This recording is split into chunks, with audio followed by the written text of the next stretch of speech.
Hello, everyone. We're here live at Ripple HQ, and we're going to be talking with David Schwartz here. I'm Ashish Burla. I'm the head of product at Ripple, and we have David, who's now CTO, Chief Technical Officer, formerly Chief Cryptographer.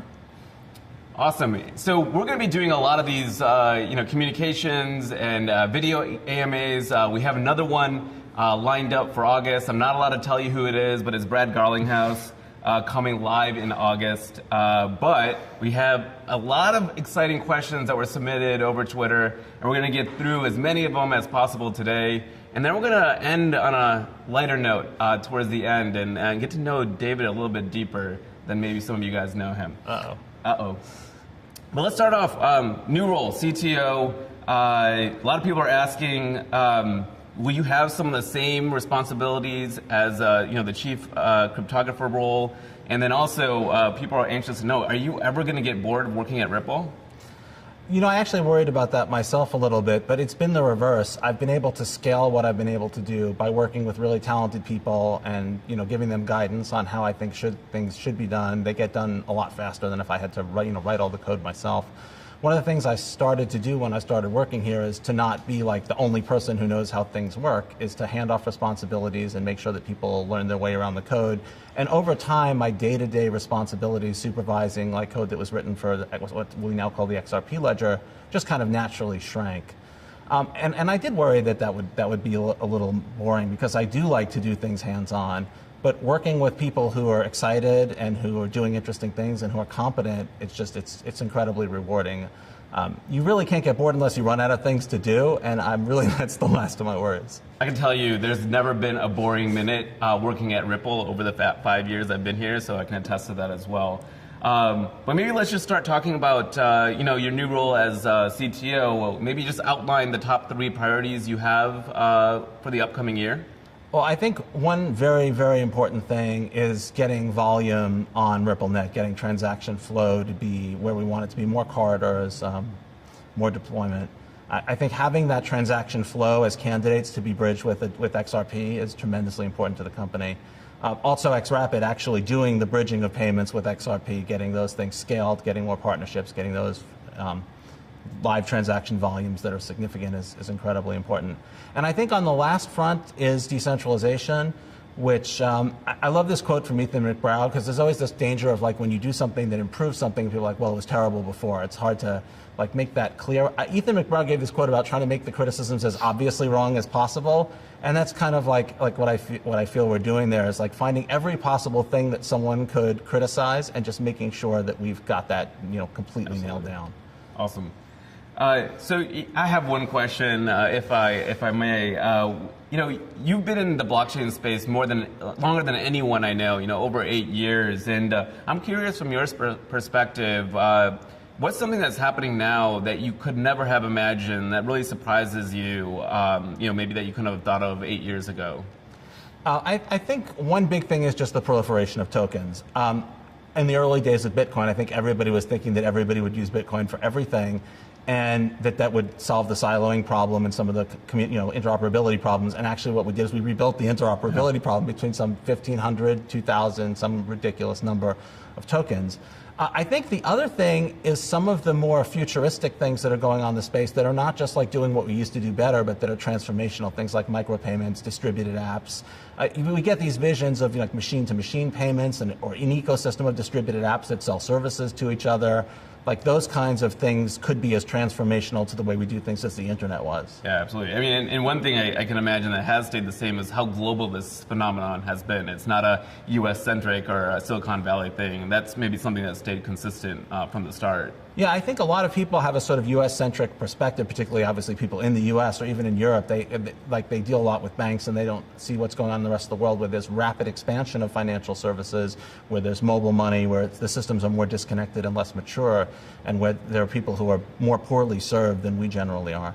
Yeah, I remember, David, in some of the earlier days when we were talking to venture capitalists in San Francisco, they didn't really get the idea of why decentralization matters in the first place. But maybe some of that is because in the Silicon Valley we're overbanked, and maybe the rest of the world is not the same as the United States. Right. Like if you imagine that you're trying to set up a new mobile payments platform or an application payments platform for a game or for some sort of marketplace, and you're not so plugged into the existing financial system, that's a huge problem. A lot of businesses have become payment companies because they had to. Like if you look at companies like Facebook or Airbnb, to a great extent they're payment companies not because they want to be, but because the existing infrastructure isn't serving them. I think we got a lot of questions around decentralization. Maybe David, you know this better than anyone. Maybe just like touch at a very high level. Like, why does decentralization even matter in the grand scheme of things? And I think a lot of the community had similar questions, but curious to get your take on that. I think a lot of people in the cryptocurrency community understand why that's important, like for these emerging use cases, but I don't know that they completely get why it matters, like for everything else, for like where the value is today. I've had people tell me like, well, banks don't care if something's decentralized; Right. They trust each other, don't they? Well, not only do they not really trust each other, but imagine if you're trying to build onto that ecosystem, if you're trying to plug in, if you're trying to connect, if you're trying to compete. If you're trying to compete with a company that spent billions of dollars on its liquidity solution, are you going to want to spend billions of dollars? And the other problem is that things that are based on trust don't really scale. You can't build 1,000 relationships based on trust very easily, whereas if you have a system that doesn't require trust, you can interoperate with everybody just by like firing up your own instance. That's a tremendous difference in the amount of effort and time and money that it takes to build. And David, you and I have spoken about this in the past. If you look at Asia, there are thousands of new companies and wallets and telcos going after this space. So the space is actually becoming more decentralized. And so curious to get your thought on how that feeds into some of what Ripple is doing in decentralization. Yeah, and you can't really have there's no single jurisdiction that's going to allow all of those things to interoperate. There's no single governance body existing that can intermediate all of that. You need a system that is decentralized and can govern itself without having that, without having someone to manage it day to day. So here's a question that I'm actually just going to take for myself, but it's how is the progress going with XRapid? When do you expect it to be in production? So right now, we're really working hard on getting the experience right for XRapid. Just before this meeting, I was in another meeting about XRapid, so it's top of mind for the product team and the company. We've seen really positive results with the pilot so far. There's no set time for production just yet. We're working on getting that experience just right. We hope to have it, by this year. I would say that the pilots were really good learnings for both us and our customers, and it showed savings of 40 to 70%, which is really important. But I think what customers also told us about was that how much they enjoyed the speed and transparency that the product offered, so giving their customers a better experience as well. So the other question was around Western Union. I think the thing with Western Union is that there's such a massive company that's been around for longer than most payment companies out there. Really, for Western Union to take advantage of XRapid, they would have to move all their volume over to something like XRapid because they already have fixed costs and optimized liquidity flows. And so right now we're reoriented our target customer on upstarts, payment providers. That's I think our sweet spot. And that's what we're looking to bring into production as soon as possible. Like if you want to compete with Western Union, do you build out a system like that? That's awfully expensive. It's nice that you can bring the barrier down by having access to liquidity that you don't have to spend billions of dollars building. Absolutely, and that infrastructure is what we're hoping to overlay with XRapid and the rest of our products. All right, so I know that you came back really excited from Tour de Schwartz in Europe. I know that you're really excited, but also you had some really good insights that you shared with a lot of the team, and I think that the community also wants to hear, what are some of your key takeaways from your Europe Tour de Schwartz tour?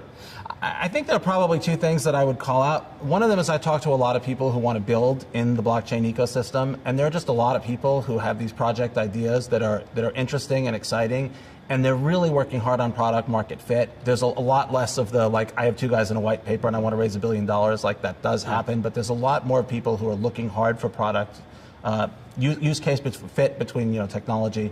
But I think another big thing is I talked to a lot of banks. And one of the things that I learned from banks that I didn't really fully appreciate is that they are in fear of being disrupted by new technologies. Not necessarily blockchain. Blockchain is not that high on their radar. I mean, that's obviously probably one of the quickest rising things that they perceive.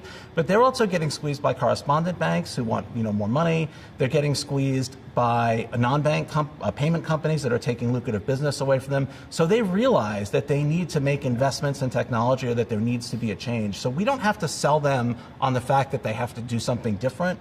We have to sell them that we're the right path. Excellent.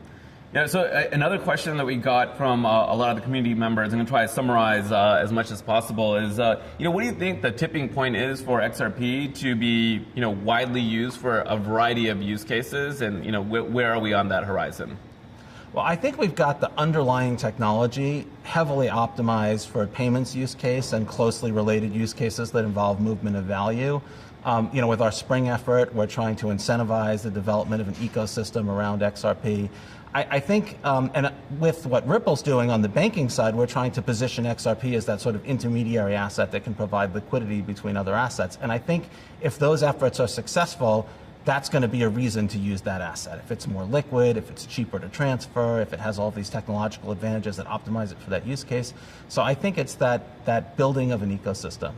Yeah, that's right. And I remember, David, you and I early on talking about a lot of interesting XRP use cases, but maybe timing is so important, right? In 2012, 2013, it was just too early.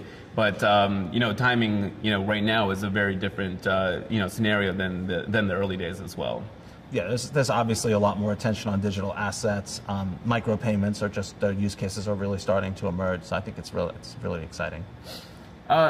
Also, people had some questions on, what about your team? Are you going to be hiring new developers? What's the timeline for that? And talk a little bit about how you're going to build out your team here.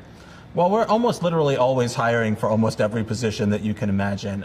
We're always looking for talented developers. We're always looking for people to do almost every job. Our headcount, if you plot it over time, has just been, we're going to probably be close to 300 very, very shortly. So absolutely, we're looking to build everything out. We're trying to scale things like building an ecosystem. We're trying to scale software development, new features. We're just growing in every possible way. Awesome. So I think a lot of people want to know a little bit more about what emerging technologies does David Schwartz find interesting, and maybe talk a little bit about that.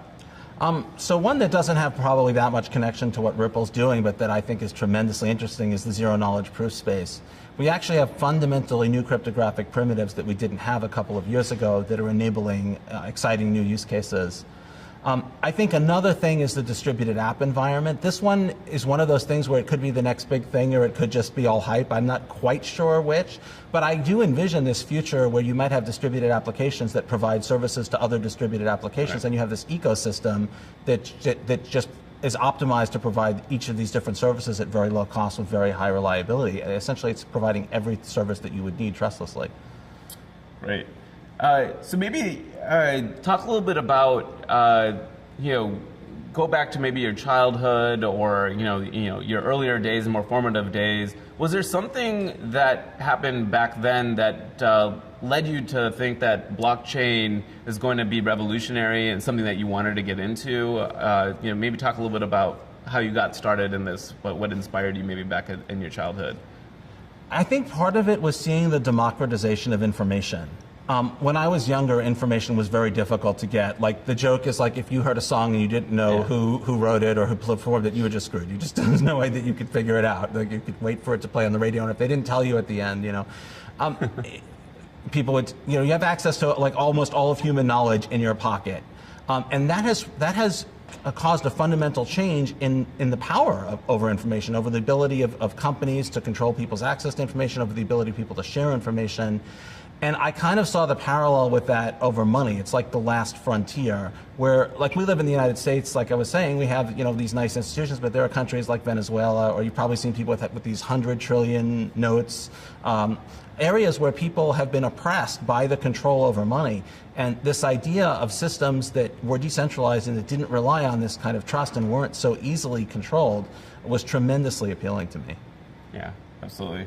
And you know, even on that note, you know, there's countries right now that that are in government disarray, that are leveraging distributed technologies like blockchain for sovereignty as well. And so I think that's sort of an interesting aspect that you and I have talked about in the past as well. Yeah, and I think there's a good parallel to information there. Like, there were countries that were able to oppress people because they didn't know like what their alternatives were. Like, there was a time when dictators in North Korea could convince their people that they were perceived in the West as like nice, fancy dressers and intellectuals, and that's not possible anymore. And those kind of things matter. And I think the same thing does happen with money. And I think we're going to see the ability to oppress people through control over their money just reducing.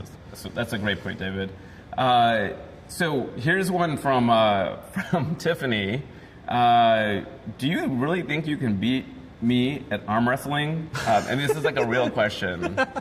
Left-handed or right-handed? I don't think it matters, David. I don't know. I'm older than you, but you're kind of scrawnier than me. We'll have to do it. We'll have to hold a match.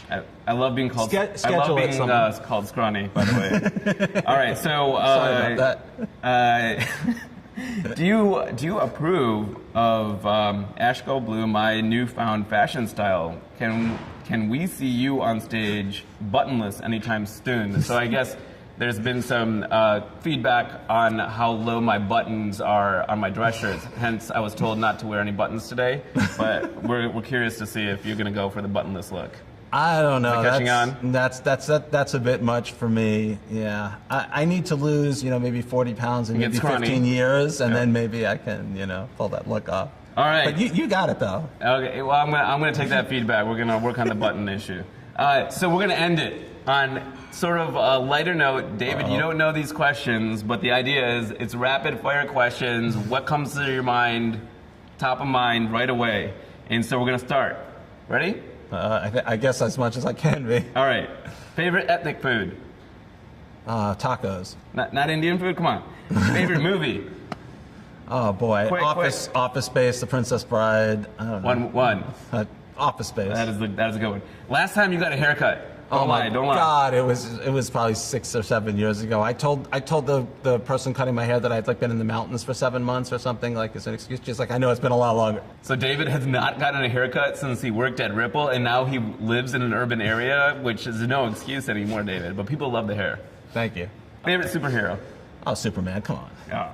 Song that reminds you of your childhood? I don't like Mondays for some reason, and I think it was just because my sisters used to play that song a lot. It's a pretty dark song, but musically it's pretty good. Okay. First concert? So believe it or not, I actually went to a shooting. No, first concert. It might have actually been Fame the Musical, believe it or not. Awesome. My summer camp went there when I was too young to have it. Okay, that is a good one. Favorite liquor? Favorite liquor? Probably tequila, just because I hate to admit this, but I like early drinks, so margaritas. I'm sorry, I like things that are sweet. I think tequila on the rocks is just fine for anyone to drink. All right, favorite head of product at Ripple? That would, why are you thinking? All right, sorry. All right, well, thank you so much for tuning in. It's been a pleasure. Working this was crazy. It's been a pleasure working with David. He's really been a mentor for me. He's taught me everything I know about decentralization and blockchain. It didn't take long.